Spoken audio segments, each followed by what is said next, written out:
സഖാക്കളെ, സഹോദരി സഹോദരന്മാർ, നമ്മുടെ രാജ്യം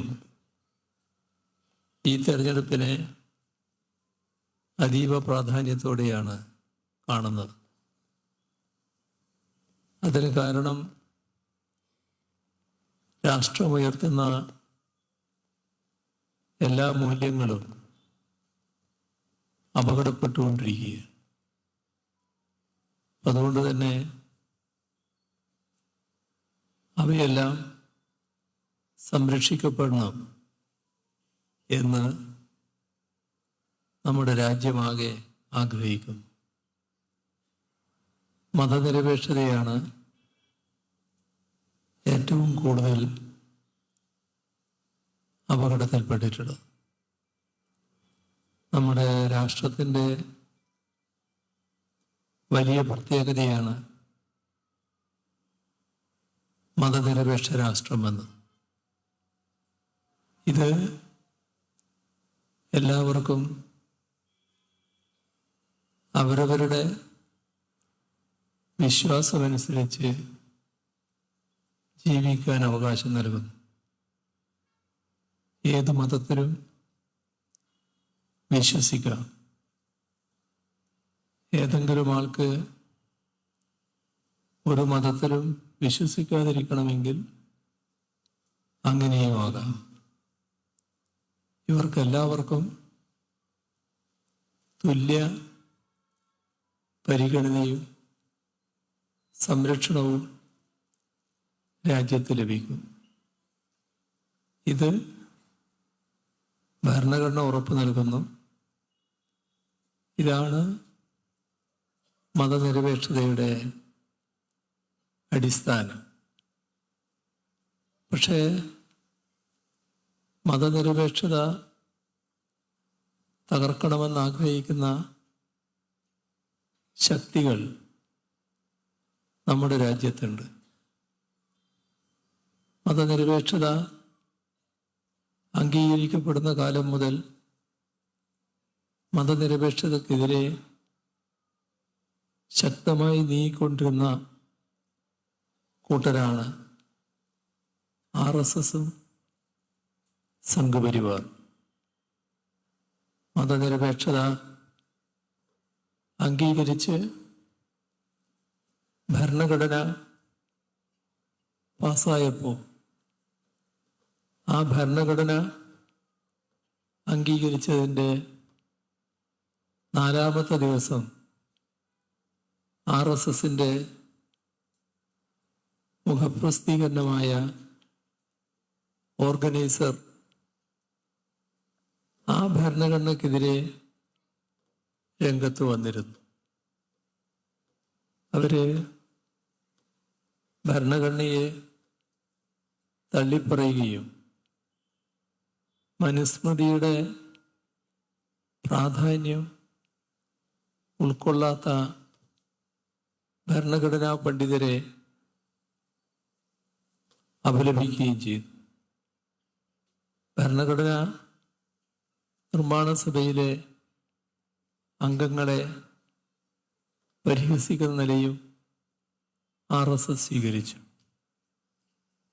അതിനെല്ലാം ഇടയാക്കിയത് മനുവിൻ്റെ നിയമങ്ങൾ രാജ്യത്തിൻ്റെ നിയമമായി ഭരണഘടന അംഗീകരിച്ചില്ല എന്നതായിരുന്നു.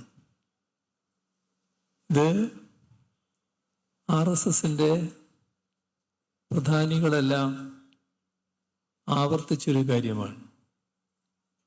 സവർക്കർ ആ കാലത്ത് പറഞ്ഞത് മനുവിൻ്റെ നിയമമാണ് ഹിന്ദുവിൻ്റെ നിയമം. അപ്പോൾ മനുവിനെ അംഗീകരിക്കാത്ത ഭരണഘടനയെ എതിർക്കുന്ന നിലയാണ് ഇവരെല്ലാം സ്വീകരിച്ചത്. മാത്രമല്ല, ഭരണഘടനയെക്കുറിച്ച് പറഞ്ഞൊരു കാര്യം, ഇത് പാശ്ചാത്യ സംസ്കാരം ഉൾക്കൊള്ളുന്ന ഒന്നാണ്. നമ്മുടെ രാജ്യത്തിൻ്റെ നൂറ്റാണ്ടുകളായി നിൽക്കുന്ന നിയമങ്ങളും സംസ്കാരവും ഈ ഭരണഘടന ഉൾക്കൊണ്ടിട്ടില്ല എന്നായിരുന്നു RSSന്റെ വിമർശനം.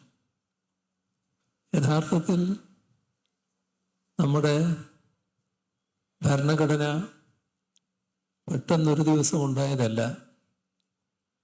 നമ്മുടെ ദേശീയ പ്രസ്ഥാനത്തിൻ്റെ ഭാഗമായി വലിയ തോതിൽ രാജ്യത്തിൻ്റെ നാനാത്വം ഉൾക്കൊള്ളാൻ നമുക്ക് കഴിഞ്ഞിരുന്നു. നമ്മുടെ രാജ്യം വിവിധ ഭാഷകൾ, ഒട്ടേറെ മതങ്ങൾ, വ്യത്യസ്ത സംസ്കാരങ്ങൾ, വിവിധ രീതിയിലുള്ള ശൈലികൾ, ഇതെല്ലാം രാജ്യത്തിൻ്റെ പ്രത്യേകതയാണ്. ഇവരെല്ലാം വ്യത്യസ്തത, വൈവിധ്യം എല്ലാം ഉണ്ടെങ്കിലും എല്ലാവരും ഏകീകരിച്ച് ദേശീയ പ്രസ്ഥാനത്തിൻ്റെ ഭാഗമായി ഒരേ ലക്ഷ്യം, ബ്രിട്ടീഷുകാർ ഇന്ത്യ വിടുക, ഇന്ത്യ പൂർണ്ണ സ്വാതന്ത്ര്യം പ്രാപിക്കുക. അതിൻ്റെ ഭാഗമായി നാം നാനാത്വത്തിൽ ഏകത്വം അംഗീകരിക്കുകയും അതിലൂടെ ഉയർന്നു വന്ന രാഷ്ട്രത്തിൻ്റെ മൂല്യങ്ങൾ, അവയാണ് ഭരണഘടനാ മൂല്യങ്ങളായി അംഗീകരിക്കപ്പെട്ടത്. ഇതാണ് ഭരണഘടനാ നിർമ്മാണത്തിൻ്റെ പുറകിലുള്ള ചരിത്രം. ആ ഭരണഘടനയെ എങ്ങനെയും തകർക്കുക, അത് രാജ്യത്തിന് പറ്റില്ല എന്ന് രാജ്യത്താകെ പ്രചരിപ്പിക്കുക, ഇതാണ് ഭരണഘടന അംഗീകരിച്ച നാൾ മുതൽ സംഘപരിവാർ രാജ്യത്ത് ചെയ്തു വന്നിട്ടുള്ളത്. അപ്പോൾ സംഘപരിവാറിൻ്റെ പ്രധാന അജണ്ടയാണിത്. നിർഭാഗ്യവശാൽ നമ്മുടെ രാജ്യത്തിൻ്റെ കേന്ദ്ര ഭരണാധികാരം RSS നിയന്ത്രിക്കുന്ന BJPയുടെ കയ്യിലേക്ക് എത്തി. അപ്പോൾ ആ BJP അവർ കേന്ദ്ര ഭരണാധികാരികളെന്ന നിലക്ക് ഭരണഘടനയും നമ്മുടെ രാജ്യത്തിൻ്റെ മൂല്യങ്ങളും സംരക്ഷിക്കാൻ ബാധ്യതയുള്ളവരാണെങ്കിലും അവർ RSS അജണ്ട ഏറ്റെടുക്കുന്നതാണ് പ്രധാന കർത്തവ്യമായി കണ്ടത്. അതിൻ്റെ ഫലമെന്താ? അതിൻ്റെ ഫലം ഭരണഘടന ഉയർത്തുന്ന മൂല്യങ്ങൾ ഓരോന്നായി തകർക്കുക, ഭരണഘടനയെ തന്നെ തകർക്കുക. ഈ ഒരു നിലപാട് രാജ്യത്ത് BJPയുടെ നേതൃത്വത്തിലുള്ള ഗവൺമെൻറ് സ്വീകരിച്ചു വന്നു. ഇതിൻ്റെ ഒരുപാട് ഉദാഹരണങ്ങൾ ഈ കഴിഞ്ഞ 5 വർഷക്കാലത്തെ നമ്മുടെ അനുഭവത്തിലുണ്ട്. യഥാർത്ഥത്തിൽ ഈ 5 വർഷം മാത്രമല്ല, നമ്മുടെ രാജ്യത്ത് BJPയുടെ ഗവൺമെൻറ് ഇത്തവണ 2014 അധികാരത്തിലിരുന്നത്. മോദിയുടെ നേതൃത്വത്തിലുള്ള ഗവൺമെൻറ് 2014 അധികാരത്തിൽ വന്നതിന് ശേഷം ഇതാണ് നടപ്പിലാക്കിക്കൊണ്ടിരുന്നത്. ആ ലക്ഷ്യത്തോടെയാണ് കാര്യങ്ങൾ നീക്കിയത്. 2019 മോദിയുടെ ഗവൺമെൻറ്റിന് 2ാം ഊഴം കിട്ടുന്ന അവസരം വന്നപ്പോൾ പ്രത്യക്ഷത്തിൽ തന്നെ RSS അജണ്ട നടപ്പാക്കുന്ന നടപടികൾ സ്വീകരിച്ചു. അതിൻ്റെ ഭാഗമാണ് 2019 തന്നെ ഈ ഗവൺമെൻറ് അധികാരത്തിൽ വന്ന ആദ്യ നാളുകളിൽ തന്നെ പൗരത്വ നിയമ ഭേദഗതി അംഗീകരിച്ചത്. പൗരത്വ നിയമ ഭേദഗതി എന്നത് കേവലമായ ഒരു നിയമമല്ല, നമ്മുടെ രാജ്യത്തെ ഭരണഘടനയ്ക്ക് വിരുദ്ധമായൊരു നിയമമാണ്. ഈ ലോകത്തെ പരിഷ്കൃത രാഷ്ട്രങ്ങളെല്ലാം അംഗീകരിച്ച് നടപ്പിലാക്കി വരുന്ന നടപടികൾക്കെതിരായ നിയമമാണ്. എല്ലാ രാഷ്ട്രങ്ങളും നമ്മുടെ അതത് രാഷ്ട്രങ്ങളിലെത്തുന്ന അഭയാർത്ഥികളുടെ നേരെ പക്ഷപാതപരമായ സമീപനം സ്വീകരിക്കാറില്ല. അഭയാർത്ഥികളെ ഒരേ നിലക്കാണ് കാണാറ്. മതപരമായ വേർതിരിവില്ല. പക്ഷേ നമ്മുടെ രാജ്യം അഭയാർത്ഥികളായി എത്തുന്നവരോട് ഈ നിയമം വഴി മതപരമായ വേർതിരിവ് കാണിക്കുകയാണ്. പൗരത്വം മതാടിസ്ഥാനത്തിൽ എന്നതാണ് ഈ നിയമത്തിൻ്റെ പ്രത്യേകത. അത് എല്ലാവർക്കും തുല്യത ഉറപ്പു നൽകുന്ന ഭരണഘടനയ്ക്ക് എതിരായ ഒന്നാണ്.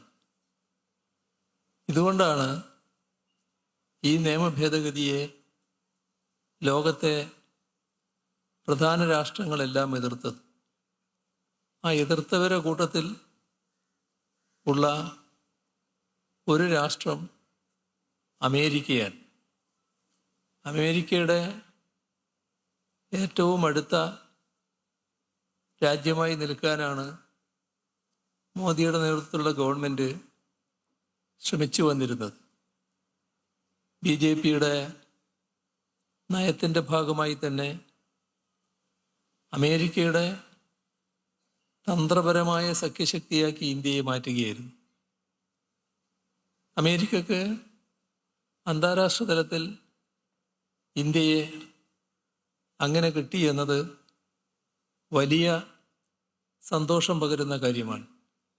എന്നിട്ടും ഈ നടപടി അംഗീകരിക്കാൻ അമേരിക്കക്ക് കഴിഞ്ഞില്ല. അവർ പറഞ്ഞു, ഇത് തീർത്തും അപലപനീയമാണ്. ഇങ്ങനെ ലോകരാഷ്ട്രങ്ങൾ ഒന്നിനു പുറകെ ഒന്നായി ഈ നിലയാണ് സ്വീകരിച്ചു വന്നത്. രാജ്യത്ത് എല്ലാവരും അതിനെ എതിർത്തു. പക്ഷേ സാധാരണഗതിയിൽ എതിർക്കേണ്ട ഒരു കൂട്ടര് ഇതിനെതിരെ ഒന്നും പ്രതികരിക്കുന്നതായി നമ്മൾ കണ്ടില്ല. 2019 ഈ നിയമ ഭേദഗതി വന്നപ്പോൾ ഡൽഹി വലിയ പ്രക്ഷോഭത്തിൻ്റെ കേന്ദ്രമായി മാറി. അവിടെ ഇടതുപക്ഷ നേതാക്കൾ അറസ്റ്റ് ചെയ്യപ്പെട്ടു. ആ കൂട്ടത്തിൽ 2 കമ്മ്യൂണിസ്റ്റ് പാർട്ടികളുടെയും ജനറൽ സെക്രട്ടറിമാരുണ്ടായി, സീതാറാം യെച്ചൂരിയും D രാജയും. പ്രകാശ് കാരാട്ട്, ബൃന്ദ കാരാട്ട്, ബിനോയ് വിശ്വം, അങ്ങനൊരു വലിയ നിര അറസ്റ്റ് ചെയ്യപ്പെട്ട കൂട്ടത്തിലുണ്ടായി. എന്നാൽ ഒരു കോൺഗ്രസ്സുകാരനെയും ആ വഴിക്ക് എവിടെയും കണ്ടില്ല. കോൺഗ്രസ് ആ പ്രതിഷേധത്തിൽ എവിടെയും ഉണ്ടായില്ല. തുടർന്ന് പ്രതിഷേധം ശക്തമായപ്പോൾ ആ പ്രതിഷേധത്തിന് നേരെ സംഘപരിവാർ ആക്രമണം അഴിച്ചുവിട്ടു.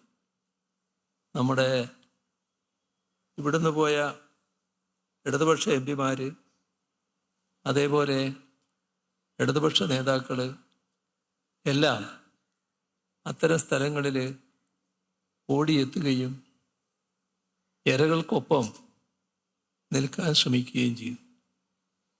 അതിൻ്റെ കൂട്ടത്തിലാണ് സീതാറാം യെച്ചൂരിയെ പ്രതിയാക്കി കുറ്റപത്രത്തിൽ പേരുൾപ്പെടുത്തിയത്. ആ ഘട്ടത്തിലും കോൺഗ്രസിൻ്റെ ആരെയും എവിടെയും കണ്ടില്ല. എന്തുകൊണ്ടാണത്? സംഘപരിവാറിൻ്റെ അജണ്ട നടപ്പിലാക്കുന്ന BJP ഗവൺമെൻറ്റിൻ്റെ നയത്തെ എതിർക്കാൻ എന്തുകൊണ്ടാണ് കോൺഗ്രസ്സിന് കഴിയാത്തത്? ആ കാലത്താണ് കേരളം ശക്തമായ നിലപാട് സ്വീകരിച്ചത്. ഈ നിയമഭേദഗതി ഇവിടെ നടപ്പാക്കില്ല എന്ന് കേരളം ഒറ്റക്കെട്ടായി പ്രഖ്യാപിച്ചു. ആദ്യഘട്ടത്തിൽ കോൺഗ്രസ് ആ പരിപാടിയോടൊപ്പം അണിനിരക്കാൻ തയ്യാറായി. കാരണം സർക്കാർ എല്ലാവരെയും ചേർത്ത് നിർത്താനാണ് ശ്രമിച്ചത്. ജാതിഭേദവും മതദ്വേഷവും ഏതുമില്ലാതെ സർവരും സോദരത്വേന വാഴുന്ന ഒരു നാടാണ് നമ്മുടേത്. ആ നാടിന് ഇത്തരമൊരു സമീപനം അംഗീകരിക്കാനാവില്ല.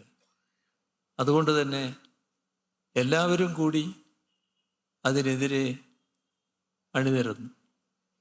അതിൻ്റെ ഭാഗമായി തിരുവനന്തപുരം പാളയത്ത് രക്തസാക്ഷി മണ്ഡപത്തിൽ എല്ലാവരും പങ്കെടുത്ത വലിയൊരു പ്രതിഷേധ സംഗമം നടന്നു. പ്രതിപക്ഷ നേതാക്കളും സമൂഹത്തിൻ്റെ വിവിധ ഭാഗങ്ങൾ, വിവിധ സാമൂഹ്യ സംഘടനകൾ എല്ലാം അതിലണിനിരന്നു. അവിടെയും നിർത്താതെ ഒരു സർവകക്ഷി യോഗം ചേർന്നു.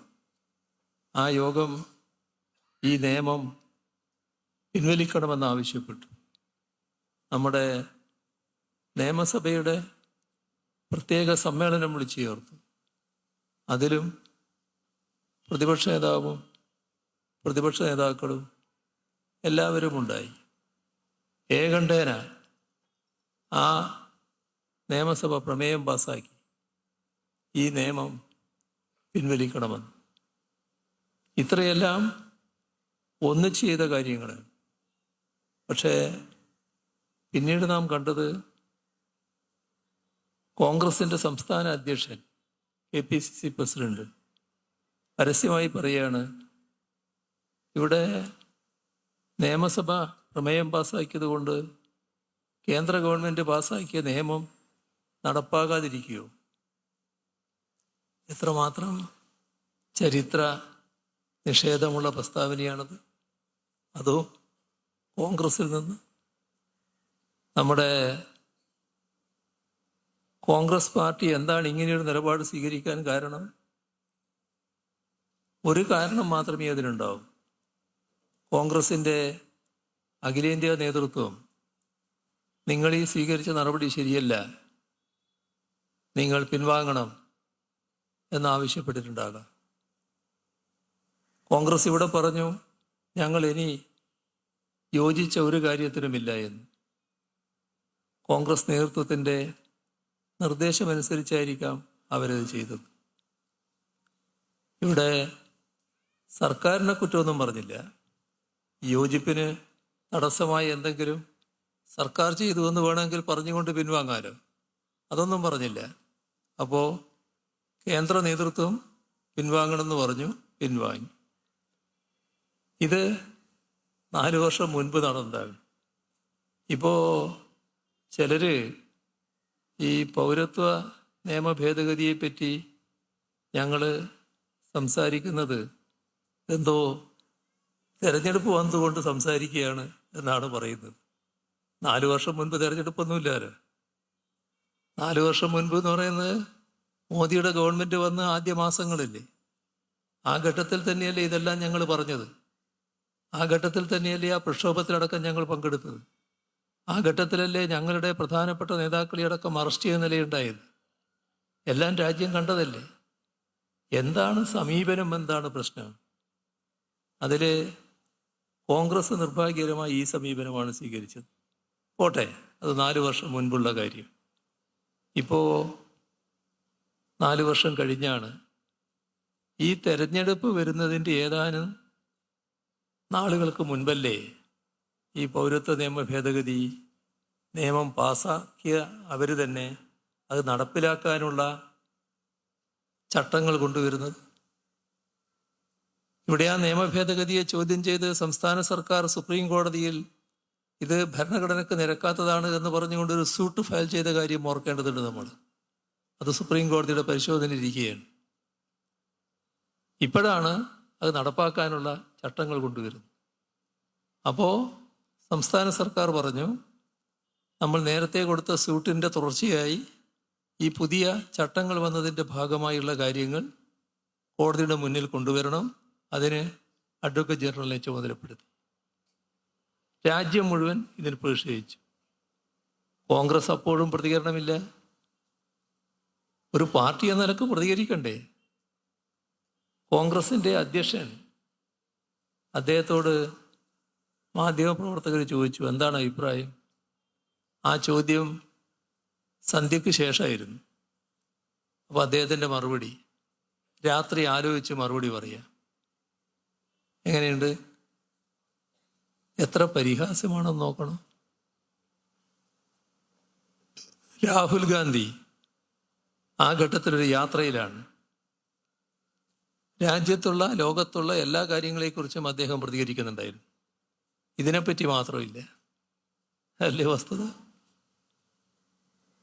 ഇപ്പോൾ എല്ലാ പാർട്ടികളും പ്രകടന പത്രിക ഇറക്കി. ഇടതുപക്ഷ പാർട്ടികൾ ഇറക്കിയ പ്രകടന പത്രിക, കമ്മ്യൂണിസ്റ്റ് പാർട്ടികൾ ഇറക്കിയ പ്രകടന പത്രിക, അതിലെല്ലാം കൃത്യമായി പറഞ്ഞു ഈ നിയമ ഭേദഗതി റദ്ദു ചെയ്യും. കോൺഗ്രസ് അനങ്ങിയോ? ശബ്ദിച്ചില്ലാലോ. ആ ശബ്ദിക്കാത്തതിനെക്കുറിച്ച് ഞങ്ങൾ പറഞ്ഞപ്പോൾ അത് പറഞ്ഞത് ശരിയല്ല, ഇതിൻ്റെ പേജൊന്ന് വായിച്ചു നോക്കണം എന്നൊക്കെ പറഞ്ഞിട്ട് വലിയ വാർത്ത. അത് നമ്മുടെ കേരളത്തിലെ പ്രതിപക്ഷ നേതാവാണ് പറയുന്നത്. പ്രതിപക്ഷ നേതാവ് പറഞ്ഞത് വിശ്വസിച്ചിട്ടോ അല്ലെങ്കിൽ മലയാള മനോരമയും പ്രതിപക്ഷ നേതാവും കൂടി ചേർന്നോ എങ്ങനെയാണെന്നറിയില്ല, മലയാള മനോരമ അത് വലിയ ഹെഡിങ് ഫ്രണ്ട് പേജിൽ. ആ വാർത്ത വന്ന ദിവസം അവരുടെ പ്രകടന പത്രികയുടെ കോപ്പി പരസ്യമായി കാണിച്ചു. അവർ പറഞ്ഞ പേജും കാണിച്ചു. അവർ പറഞ്ഞ ഖണ്ഡികയിൽ എന്താ പറഞ്ഞിട്ടുള്ളതെന്നും കാണിച്ചു. ഈ പറഞ്ഞ പൗരത്വ നിയമ ഭേദഗതി എന്ന ഒരു കാര്യമേ അതിലില്ല. അങ്ങനൊരു വാക്കുപോലുമില്ല. എത്രമാത്രം വസ്തുതാവിരുദ്ധമായ കാര്യമാണ് പറയാൻ നോക്കുന്നത്.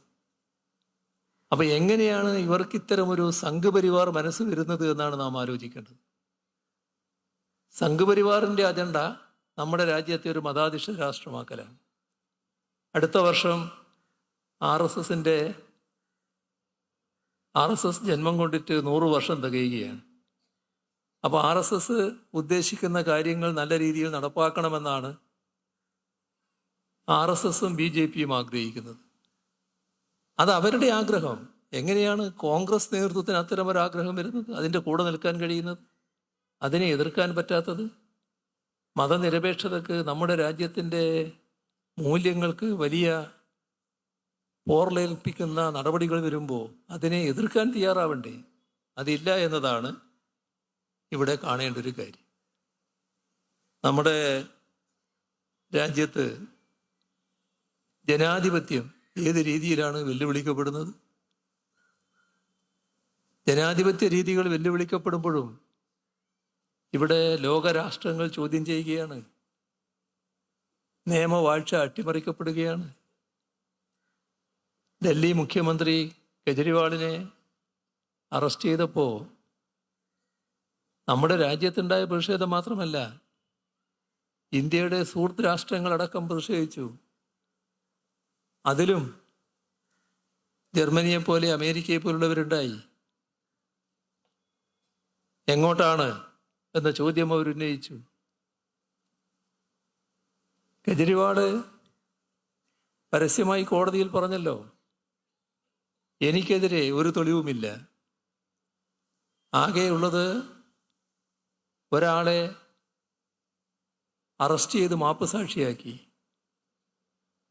അയാൾ അറസ്റ്റിൽ നിന്ന് ഒഴിവാകാൻ 55 കോടി രൂപ വിവിധ കമ്പനികൾ, 4 കമ്പനികളിൽ നിന്നായി, അദ്ദേഹത്തിൻ്റെ 4 കമ്പനികളിൽ നിന്നായി ഇലക്ട്രൽ ബോണ്ട് നൽകി. ആ കാര്യം മാത്രമല്ല, മാപ്പുസാക്ഷിയാകാമെന്ന നിലയും എടുപ്പിച്ചു. അങ്ങനെ വന്നപ്പോൾ അദ്ദേഹത്തിന് ജാമ്യം കൊടുത്തു. ജാമ്യത്തെ എതിർത്തില്ല. ഇറങ്ങിയതിൻ്റെ തൊട്ട് പിന്നാലെ മാപ്പുസാക്ഷിയായിക്കൊണ്ട് സ്റ്റേറ്റ്മെൻറ്റ് കൊടുത്തു. ഇത് ED തയ്യാറാക്കിയ സ്റ്റേറ്റ്മെൻറ്റ് ആ രീതിയിൽ കൊടുപ്പിക്കുകയായിരുന്നു. എനിക്കെതിരെ ഒരു തെളിവുമില്ല, അദ്ദേഹം പറഞ്ഞ കാര്യം മാത്രമേ ഉള്ളൂ, മറ്റൊരു തെളിവുമില്ല. ഇത് കോടതിയിൽ പരസ്യമായി പറഞ്ഞതല്ലേ. ഇവിടെ അതിൻ്റെ കാര്യങ്ങൾ ശക്തമായി രാജ്യത്ത് പ്രതിഷേധം ഉയർന്നു വന്നു. കഴിഞ്ഞ 31-ാം തീയതി വലിയ പ്രതിഷേധ റാലി ഡൽഹി രാംലീല മൈതാനിയിൽ നടന്നു. നല്ല പ്രതിഷേധമായിട്ടാണ് ഉയർന്നു വന്നത്. അതിൽ കോൺഗ്രസിൻ്റെ പ്രധാന നേതാക്കളെല്ലാം പങ്കെടുത്തു. നല്ല കാര്യമാണ്, സ്വാഗതാർഹമായ കാര്യമാണ്. പക്ഷേ എന്താണ് ഇത്തരം കേന്ദ്ര ഏജൻസികളുടെ ഇടപെടലിലും ഇത്തരം നടപടികളിലും കോൺഗ്രസ് സ്വീകരിക്കുന്ന സമീപനം? കോൺഗ്രസ് സ്വീകരിക്കുന്ന സമീപനം ഇത്തരം കേസുകളിലെല്ലാം കോൺഗ്രസിനെതിരെ വരുമ്പോൾ അതിനെ എതിർക്കും. കോൺഗ്രസ് ഇതര പാർട്ടികളാണെങ്കിൽ ഇവർ കേന്ദ്ര ഏജൻസികളുടെ കൂടെയാണ്. ഇതല്ലേ നമ്മുടെ രാജ്യത്തിൻ്റെ അനുഭവം. ഇപ്പോൾ കെജ്രിവാളിൻ്റെ കേസിൽ കോൺഗ്രസ്സാണ് ആ കേസിൻ്റെ മൂലകാരണക്കാർ എന്ന് പറഞ്ഞാൽ അതിൽ തെറ്റില്ല. കോൺഗ്രസ്സാണ് ആ പ്രശ്നം വലിയ തോതിൽ ഉയർത്തിക്കൊണ്ടുവന്നത്. പോലീസിന് കോൺഗ്രസ് ഒരു പരാതി കൊടുത്തു. നിറഞ്ഞ സന്തോഷത്തോടെ ഡൽഹി പോലീസ് അത് രജിസ്റ്റർ ചെയ്തു. അപ്പോൾ നല്ല അവസരമായി EDക്ക് വരാൻ. ED വന്നു. 1 വർഷം മുൻപ് ആ കേസിൻ്റെ ഭാഗമായി ഡൽഹിയിലെ ഉപമുഖ്യമന്ത്രി മനീഷ് സിസോദിയ അറസ്റ്റ് ചെയ്യപ്പെട്ടു. രാജ്യത്ത് വലിയ പ്രതിഷേധം ഉയർന്നു. എന്താ കോൺഗ്രസ് ചെയ്തത്? കോൺഗ്രസ് അപ്പോൾ ചോദിച്ചത്, എന്തുകൊണ്ട് കെജ്രിവാളിനെ അറസ്റ്റ് ചെയ്യുന്നില്ല? കെജ്രിവാളല്ലേ ഇതിൻ്റെ മുഖ്യ സൂത്രധാരകൻ, എന്തുകൊണ്ട് അദ്ദേഹത്തെ കേസിൽ പെടുത്തുന്നില്ല? ഇതാണ് കോൺഗ്രസിൻ്റെ പൊതുവായ സമീപനം. എല്ലായിടങ്ങളിലും സ്വീകരിക്കുന്ന സമീപനം ഇതാണ്. ആ സമീപനം തിരുത്തുവോ? അത് തെറ്റായിപ്പോയി എന്ന് കാണുന്നുണ്ടോ? എങ്കിൽ കെജ്രിവാളിൻ്റെ ആ അറസ്റ്റിൽ പ്രതിഷേധിച്ച് 31-ാം തീയതി നടന്ന റാലിയിൽ ആ കാര്യവും പറയാമായിരുന്നു, ഞങ്ങൾക്കൊരു തെറ്റ് പറ്റിപ്പോയിരുന്നു. അതല്ലേ ഒരു രാഷ്ട്രീയ ആർജവം. പോട്ടെ, ഇനിയെങ്കിലും സമീപനത്തിൽ മാറ്റമുണ്ടോ? സമീപനത്തിൽ മാറ്റമുണ്ടെങ്കിൽ നമ്മുടെ സംസ്ഥാനത്ത് കിഫ്ബിക്കെതിരെ തിരിയുന്ന ED, അന്ന് സംസ്ഥാനത്തിൻ്റെ ധനകാര്യമന്ത്രിയായിരുന്ന സഖാവ് തോമസ് ഐസക്കിനെതിരെ നോട്ടീസ് അയക്കുന്ന ED ആരുടെ കൂടെയാ കോൺഗ്രസ്? ഇവിടുത്തെ പ്രതിപക്ഷ നേതാവും മറ്റും ആരുടെ കൂടെയാ? നമ്മളെല്ലാം കാണുന്നല്ലേ. അവര് അന്വേഷണ ഏജൻസിയുടെ കൂടെയാണ്. ED കിഫ്ബിക്കെതിരെ വന്ന ഘട്ടത്തിൽ കോൺഗ്രസും പ്രതിപക്ഷ നേതാവും ചോദിച്ചത്, ഇതല്ലേ ഞങ്ങൾ നേരത്തെ പറഞ്ഞുകൊണ്ടിരിക്കുന്നത്, നിങ്ങൾ എന്താണ് വരാൻ വൈകിയത് എന്നല്ലേ. ഇപ്പോ 31-ന് കെജ്രിവാളിൻ്റെ അറസ്റ്റിൽ പ്രതിഷേധിച്ച് കോൺഗ്രസ് നേതൃത്വമാകെ അണിനിരന്നു അവിടെ മൈതാനിയിൽ. അതിനുശേഷമല്ലേ പ്രതിപക്ഷ നേതാവ് സഖാവ് ഐസക്കിനെതിരെ വലിയ പ്രസ്താവനയുമായി വന്നത്? ഈ കേരളം മുടിച്ചു കളഞ്ഞ ആൾ എന്ന് പറഞ്ഞല്ലേ ആക്ഷേപിക്കാൻ തയ്യാറായത്? എന്താണ് കുറ്റം? കിഫ്ബി ചെയ്ത കാര്യങ്ങളാണ്. നമ്മുടെ നാട് 2016 LDF സർക്കാർ അധികാരത്തിൽ വരുമ്പോഴുണ്ടായിരുന്ന നില എത്രമാത്രം വ്യത്യസ്തമായിരുന്നു നോക്കണം. ഇന്ന് കാണുന്ന കേരളമായിരുന്നു. അന്ന് പൊതുവിദ്യാലയങ്ങളെല്ലാം തകർന്നു പോകുമെന്ന ആശങ്കയിലായിരുന്നില്ലേ? ഇപ്പം ആർക്കെങ്കിലും ആ ആശങ്കയുണ്ടോ? ആശുപത്രികൾ പഞ്ഞി പോലും ഇല്ലാത്ത അവസ്ഥയിലായിരുന്നില്ലേ? എത്ര ദുരവസ്ഥയിലായിരുന്നു. ഇന്ന് ആ നിലയുണ്ടോ? മാത്രമല്ല, ഇതിനിടയ്ക്കല്ലേ നമ്മൾ കോവിഡ് മാതൃകാപരമായി നേരിട്ടത്. നമ്മുടെ നാടിൻ്റെ പ്രാഥമിക കാര്യങ്ങൾ കൃത്യമായി നിർവഹിക്കണമെങ്കിൽ അതിനു വേണ്ട പശ്ചാത്തല സൗകര്യ വികസനങ്ങൾ ഒരുക്കാൻ ഇവിടെ പണമില്ല. ആവശ്യത്തിന് വികസനം വലിയ തോതിൽ നടക്കേണ്ടതുണ്ട്, പക്ഷേ നിർവഹിക്കാൻ പണമില്ല. അവിടെയാണ് പുതിയ സാമ്പത്തിക സ്രോതസ് എന്ന നിലക്ക് കിഫ്ബിയെ പുനർജീവിപ്പിക്കാൻ നിശ്ചയിച്ചത്. അന്ന് കേരളം പരസ്യമായി പറഞ്ഞു 50,000 കോടി രൂപയുടെ വികസന പദ്ധതികളാണ് ഈ കാലയളവിൽ കിഫ്ബി മുഖേന ഏറ്റെടുക്കുക. 50,000 അല്ല, 2021 സർക്കാരിൻ്റെ കാലയളവായപ്പോൾ 62,000 കോടിയുടെ പദ്ധതിയാണ് ഏറ്റെടുത്തത്. ഇപ്പോൾ അത് 80 കഴിഞ്ഞു, 80,000 കോടി. ഇവിടെ തിരിഞ്ഞു നോക്കിയാലും കിഫ്ബിയുടെ സാക്ഷ്യപത്രങ്ങൾ കാണാമല്ലോ.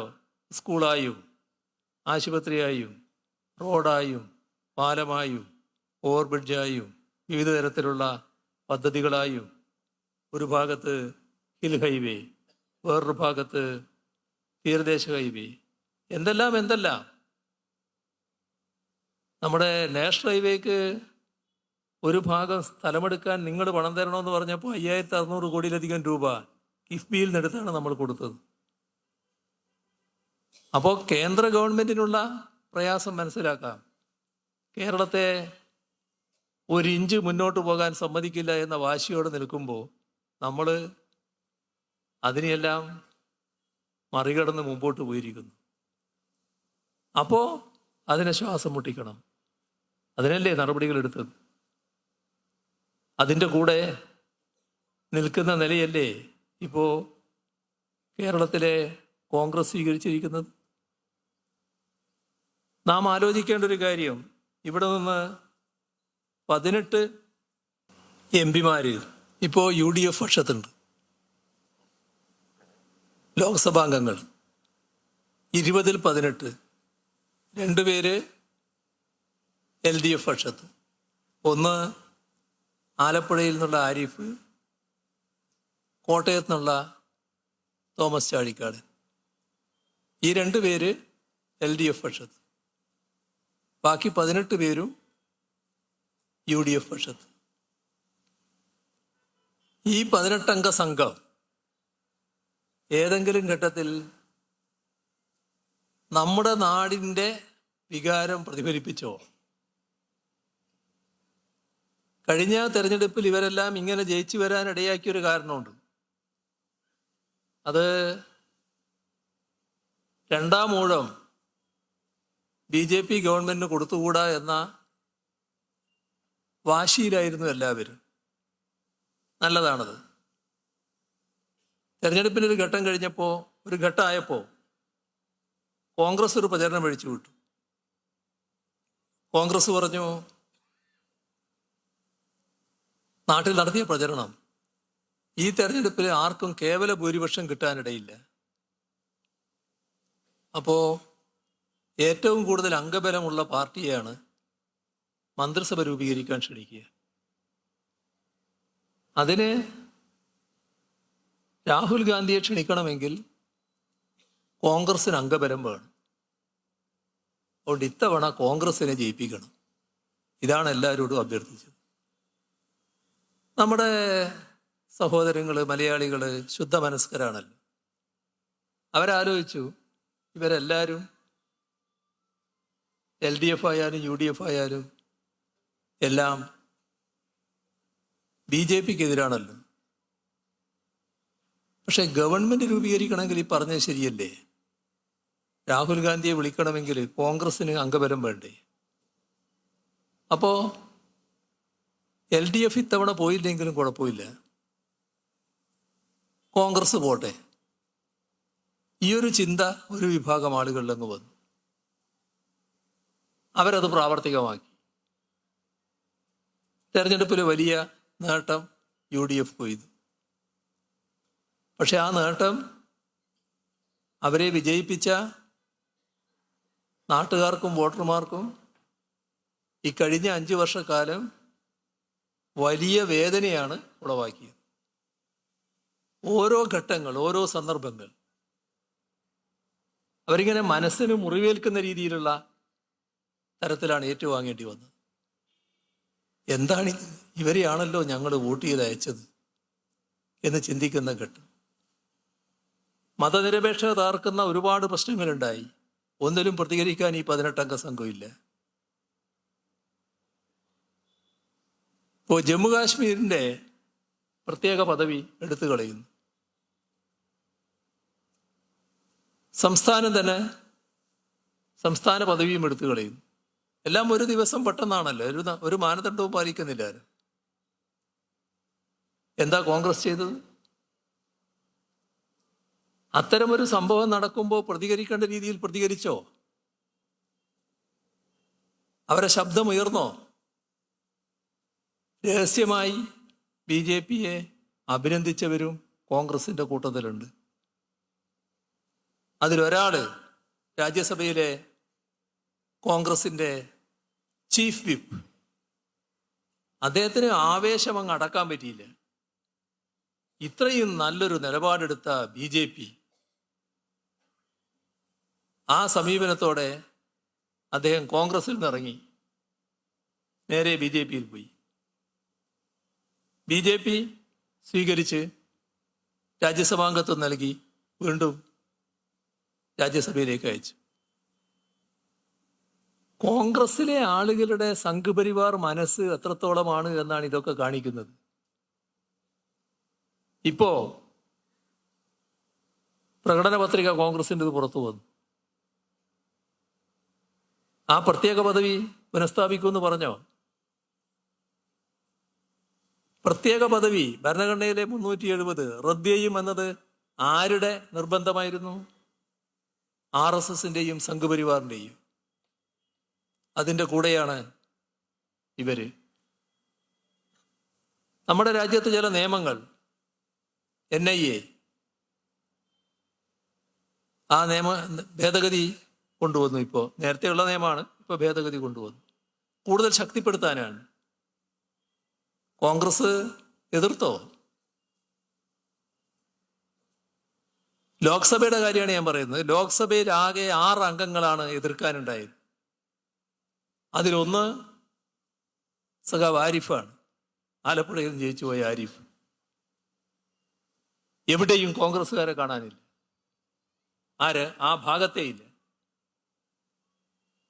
EAPA കരിനിയമമാണ്. അത് കൂടുതൽ ശക്തിപ്പെടുത്താനുള്ള നടപടി. ഭേദഗതി വന്നു. കോൺഗ്രസ് ആരെ കൂടെ നിന്നു? BJPയുടെ കൂടെ നിന്നു. ഇപ്പൊ ദേശീയ പ്രശ്നങ്ങൾ ഇങ്ങനെ ഒരുപാടാണല്ലോ.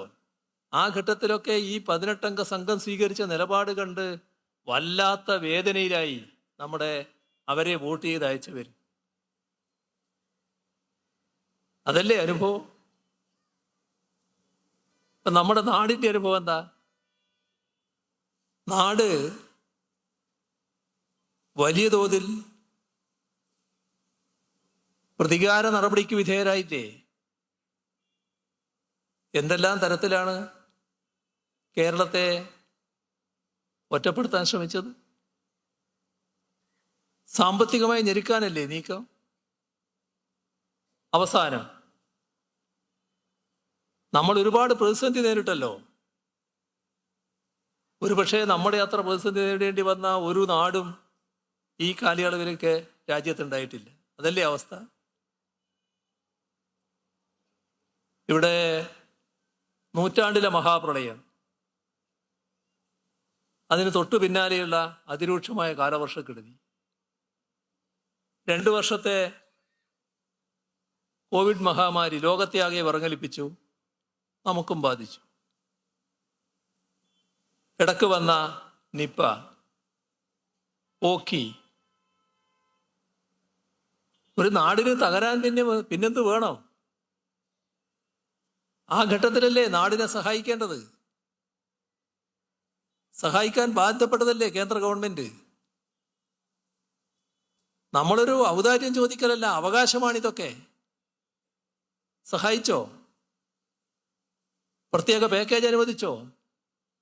അർഹതപ്പെട്ടതുപോലും തന്നോ? ഇവർ ശബ്ദിച്ചോ അതിനെതിരെ? ഇതല്ലേ നമ്മുടെ അനുഭവം. എങ്ങനെയാണ് നാടിനോട് ഇത്ര കടുത്തൊരു പക ഇവർക്ക് വന്നു ചേർന്നത്? ഇപ്പോ സാമ്പത്തികമായി ഞെരുക്കൽ, ഞാൻ മുഴുവൻ വിശദാംശങ്ങളിലേക്കൊന്നും ഇപ്പോൾ പോകുന്നില്ല. സാമ്പത്തികമായി ഞെരുക്കലിനെ കുറിച്ച് നമ്മൾ കാണേണ്ടത് 7 വർഷം നമ്മുടെ സംസ്ഥാനത്തിന് അനുഭവിക്കേണ്ടി വന്ന സാമ്പത്തിക പ്രയാസത്തിൻ്റെ അടിസ്ഥാനം സംസ്ഥാനത്തിന് ലഭിക്കേണ്ട പണം ലഭിക്കാതിരിക്കാൻ കേന്ദ്ര ഗവൺമെന്റ് സ്വീകരിച്ച സമീപനം, അതിൻ്റെ ഭാഗമായി സംസ്ഥാനത്തിൻ്റെ കയ്യിൽ വരേണ്ട പണം വരാതിരുന്നത് എത്ര? അതാണ് സുപ്രീം കോടതി മുൻപാകെ കേരള ഗവൺമെന്റ് ഫയൽ ചെയ്ത കേസിൽ കാണിച്ച ഒരു വസ്തുത. എത്രയാത്? 1,07,500 കോടിയിൽ പരം രൂപ ഒരു സംസ്ഥാനത്തിൻ്റെ കയ്യിൽ 7 വർഷം കൊണ്ട് എത്തേണ്ട 1,07,500 കോടിയിൽ പരം രൂപ നിഷേധിച്ചാൽ ആ സംസ്ഥാനത്തിൻ്റെ അവസ്ഥ എന്താകും?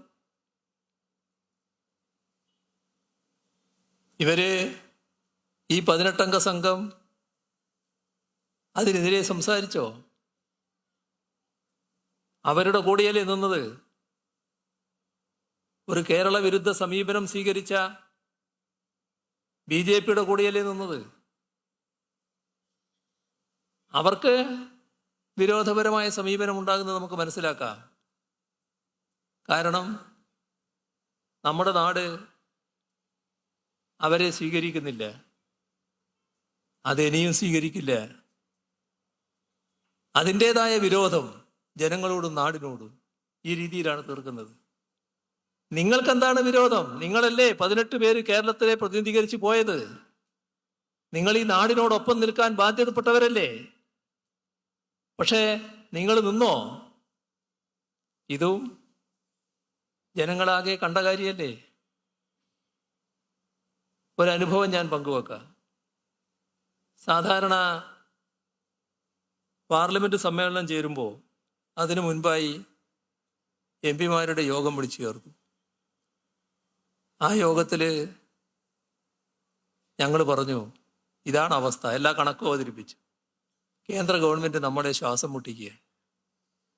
നിങ്ങളെല്ലാവരും MP-മാർ സംയുക്തമായി കേന്ദ്ര ധനമന്ത്രിയെ കണ്ട് നിവേദനം കൊടുക്കണം. എല്ലാവരും സമ്മതിച്ചു. ഞങ്ങൾ പോകും, കാണും, നിവേദനം കൊടുക്കും. നിവേദനം തയ്യാറാക്കി ഒപ്പിടേണ്ട ഘട്ടമായി, ഒപ്പിടാൻ തയ്യാറായില്ല.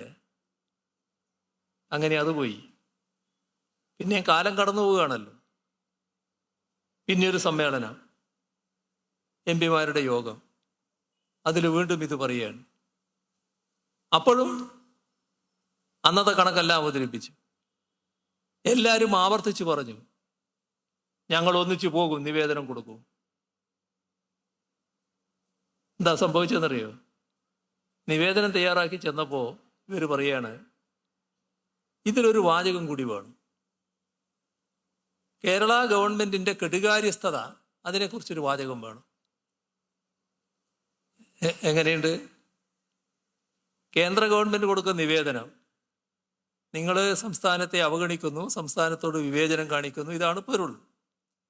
അപ്പം അതിനകത്ത് ഇത് നിങ്ങളെ കുറ്റം കൊണ്ടല്ല, നമ്മുടെ സംസ്ഥാനം കേരളം അവിടുത്തെ ഗവൺമെൻറ്റിൻ്റെ കെടുകാര്യസ്ഥ കൊണ്ട് സംഭവിക്കുന്നതാണ് എന്ന് അവർക്ക് എഴുതി കൊടുക്കണം എന്നർത്ഥം.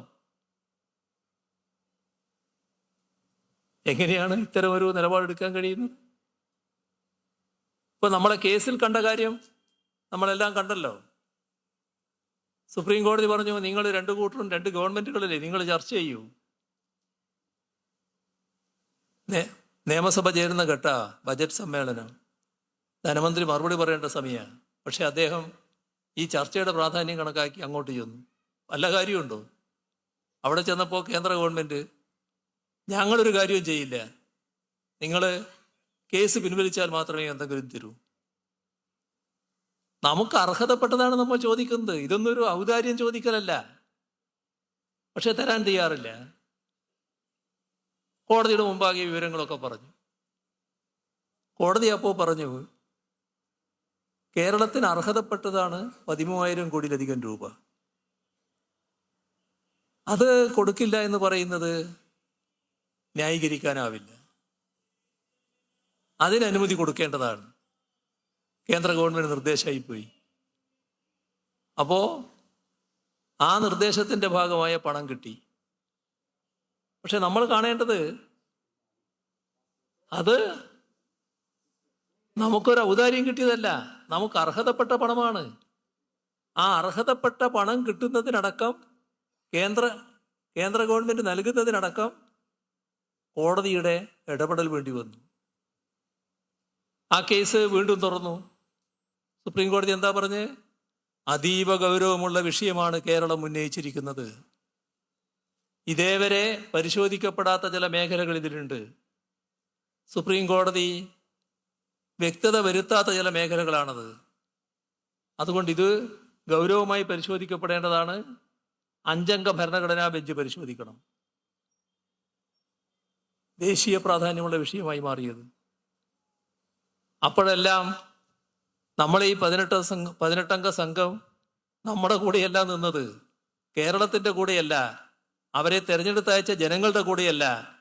ആ ജനങ്ങളെയും കേരളത്തെയും കൂടുതൽ ബുദ്ധിമുട്ടിക്കുന്ന കേന്ദ്ര ഗവൺമെന്റിന്റെ BJPയുടെ കൂടെയാണ് അവർ നിന്നത്. ഇതാണ് നമ്മുടെ അനുഭവം. ഈ അനുഭവം ആവർത്തിക്കണോ? അതാണ് കേരളം പൊതുവെ ചോദിക്കുന്ന ചോദ്യം. നമ്മുടെ നാട് ഒന്നാകെ, ജനങ്ങളൊന്നാകെ ഈ കഴിഞ്ഞ 5 വർഷക്കാലത്തെ അനുഭവം വിലയിരുത്തിക്കൊണ്ട് രാജ്യത്തിൻ്റെ രക്ഷക്കും കേരളത്തിൻ്റെ പ്രശ്നങ്ങൾ ശരിയായ രീതിയിൽ സംരക്ഷിക്കുന്നതിനും നിലപാട് എടുക്കേണ്ടതുണ്ട് എന്നാണ് പൊതുവെ കാണുന്നത്. അതിൻ്റെ ഭാഗമായി ഒരു കേരള വിരുദ്ധ നിലപാട് സ്വീകരിച്ച ഈ 2 കൂട്ടർക്കുമെതിരെ കേരളത്തിൽ ശക്തമായ വികാരം അലയടിച്ചു വരികയാണ്. BJP രാജ്യത്ത് അധികാരത്തിൽ വരാൻ പാടില്ല എന്ന വികാരം പൊതുവെ തന്നെ എല്ലാവരിലുമുണ്ട്. എന്നാൽ അതോടൊപ്പം കേരള വിരുദ്ധ വികാരമാണ് BJPയെയും UDFനെയും നയിക്കുന്നത്. അവരിവിടെ വിജയിച്ചു വന്നുകൂടാ എന്ന പൊതുവായ വിലയിരുത്തലിലേക്ക് കേരളം എത്തിയിരിക്കുന്നു. കേരളത്തിലാകെ എല്ലാ മണ്ഡലങ്ങളിലും കാണാൻ കഴിയുന്നത് വലിയ തോതിലുള്ള LDF അനുകൂല തരംഗമാണ്. ഇതാണ് ഇന്ന് എല്ലാ മണ്ഡലങ്ങളിലും കാണുന്നത്. ഇതിൻ്റെ ഭാഗമായി ആറ്റിങ്ങൽ മണ്ഡലത്തെയും നാം കാണുന്നു. ആറ്റിങ്ങൽ മണ്ഡലത്തിൽ LDF സ്ഥാനാർത്ഥിയായി V. ജോയിയെയാണ് ഇവിടെ നിർത്തിയിട്ടുള്ളത്. ജോയിയെ നിങ്ങൾക്കാർക്കും പരിചയപ്പെടുത്തേണ്ട കാര്യമില്ല. നിങ്ങളിൽ ഒരാളെ പോലെ, നിങ്ങളുടെ കുടുംബാംഗം പോലെ ജോയിയെ നിങ്ങൾക്ക് ഏവർക്കും അറിയാം. അതുകൊണ്ട് തന്നെ അദ്ദേഹത്തിൻ്റെ പ്രത്യേകതകളെക്കുറിച്ചും അധികം നിങ്ങളോട് സംസാരിക്കേണ്ടതായിട്ടില്ല. ഈ കാലയളവിലെല്ലാം ഏൽപ്പിച്ച ചുമതലകൾ ഭംഗിയായി നിറവേറ്റാൻ അദ്ദേഹത്തിന് സാധിച്ചിട്ടുണ്ട് എന്നതാണ് നമ്മുടെ അനുഭവം. അതുകൊണ്ട് തന്നെ ഒരു ഘട്ടത്തിലും ആശയക്കുഴപ്പം അദ്ദേഹത്തിൻ്റെ ഭാഗത്തുണ്ടായിട്ടില്ല. നല്ല ആശയ വ്യക്തതയും നിലപാടിൽ തെളിമയും സഖാവ് ജോയിക്കുണ്ട് എന്ന് എല്ലാവർക്കും അറിയാം. നമ്മുടെ രാജ്യം നേരിടുന്ന പ്രശ്നങ്ങളായാലും കേരളത്തിൻ്റെതായ പ്രശ്നങ്ങളായാലും എല്ലാറ്റിനെയും വ്യക്തതയോടെ സമീപിക്കാൻ ജോയിക്ക് സാധിക്കും. ഈ മണ്ഡലത്തിൻ്റെ പ്രശ്നങ്ങൾ ശരിയായ രീതിയിൽ അവതരിപ്പിക്കാനും അദ്ദേഹത്തിന് കഴിയുമെന്ന കാര്യത്തിൽ ആർക്കും സംശയമുണ്ടാകില്ല. അതുകൊണ്ട് തന്നെ സഖാവ് ജോയിയെ അദ്ദേഹത്തിൻ്റെ ചിഹ്നമായ അരിവാൾ ചുറ്റിക നക്ഷത്രത്തിൽ വോട്ട് രേഖപ്പെടുത്തി വലിയ ഭൂരിപക്ഷത്തോടെ വിജയിപ്പിച്ച് ആറ്റിങ്ങൽ മണ്ഡലത്തിൻ്റെ പ്രതിനിധിയായി പാർലമെന്റിലേക്ക് അയക്കുക എന്ന് അഭ്യർത്ഥിച്ചുകൊണ്ട് അവസാനിപ്പിക്കുന്നു. നിങ്ങൾക്കെൻ്റെ അഭിവാദ്യങ്ങൾ.